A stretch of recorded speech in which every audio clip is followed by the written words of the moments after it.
Hello, my name is Vanessa.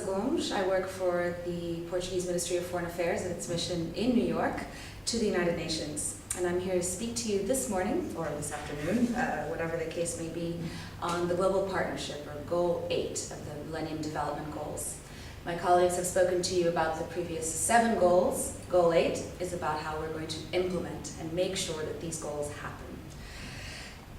The history of development partnership is at the foundation of Goal 8. As you may or may not know, development assistance was used as a political tool during the Cold War, and after the fall of the Berlin Wall, the world saw a decrease in development assistance, and there was a movement in the United Nations led by developing countries to redress this reverse in development assistance. A number of processes were born out of this need to increase development financing. One of the most important documents in this regard is the Millennium Declaration that was adopted in 2000, in which the MDGs were adopted.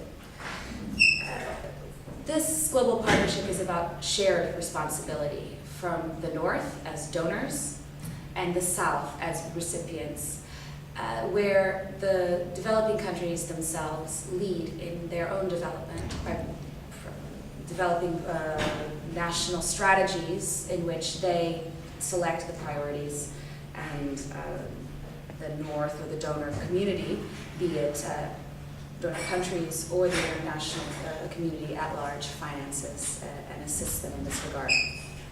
There's a number of targets within the goal that deal with technology transfer, debt relief, the special needs of countries that are particularly vulnerable, such as the least developed countries, small island developing states, and landlocked developing states. There are a number of small discussions or sub-themes that can be highly political within the context of development partnership. And one of the more polemical is the question of official development assistance, which I would refer to as ODA.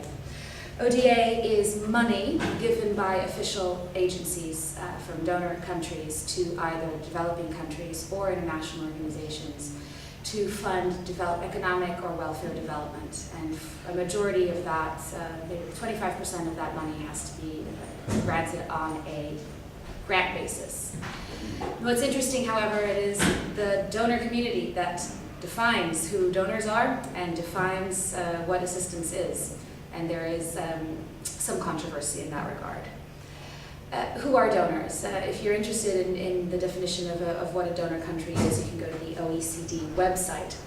But it does raise a number of questions. We have developing countries that, like Singapore, or oil exporting countries that consider themselves still to be developing, yet there are large providers of assistance, namely 2 other developing countries in a process called South-South cooperation.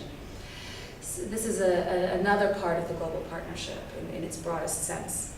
But it certainly does raise the question, what makes a country developed and who is a donor? And that is a new discussion that is emerging that's very tense and in the political sphere rather interesting. Right now, as everyone can feel around the world, the financial crisis is affecting the donor community's ability to maintain its objectives for reaching a goal of 0.7% of gross national income for official development assistance. This is a goal that many donors have accepted. The U.S. has not. Since the days of Kissinger in the White House, they have said that this is a ridiculous goal and that certainly development assistance will be part and parcel of American foreign policy, but not to the extent that other countries, such as those in Europe, or perhaps those in Europe, let's limit it at that. We have in the European Union, scheduled some intermediate goals to reach our collective target of 0.7%. We're very proud of those objectives and are hoping, of course, and making best efforts that we don't let our commitments slip during the time of the financial crisis when developing countries need this assistance the most. If you're interested in these issues, I suggest that you look at the documents related to the Monterey Consensus on Financing for Development that goes into depth on the larger context of development assistance. and the OECD website as well. Thank you.